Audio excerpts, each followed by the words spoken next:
A scathing report from the Productivity Commission has described the superannuation industry as an unlucky lottery, recommending sweeping changes that would see an expert panel pick 10 high-performing default funds.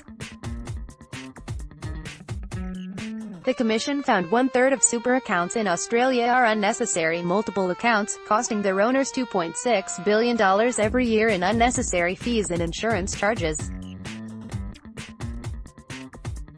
Many Australians acquire extra super funds when they change jobs and end up having their divided balances gradually eroded by fees, with default funds being tied to the employer and not the employee. Many members end up with another account every time they change job, the Commission's Deputy Chair Karen Chester said on Tuesday. The Commission recommends Australians only be placed in a default fund one time, when they start working for the first time. It also wants them to be given a best in show list of 10 high-performing funds, identified by an independent expert panel. Financial Services Minister Kelly O'Dwyer said the report was confirmation many funds were not operating in the interest of members. She said the government was already taking steps to address the problem. The 2018 budget, released in May, included a measure that will give the Australian Tax Office new powers to track down duplicate accounts and merge them.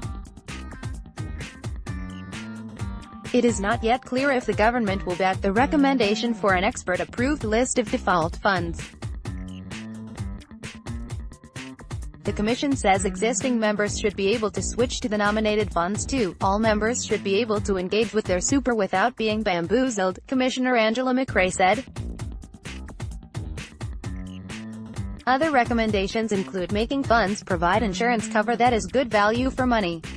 Trustees of underperforming funds should also be merged with better-performing funds. The cost of poor-performing default funds can be severe.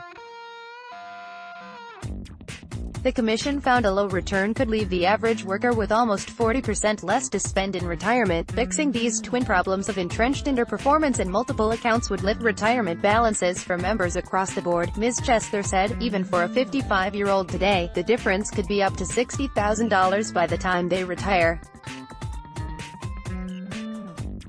And for today's new workforce entrant, they stand to be $400,000 ahead when they retire in 2064, with AAP.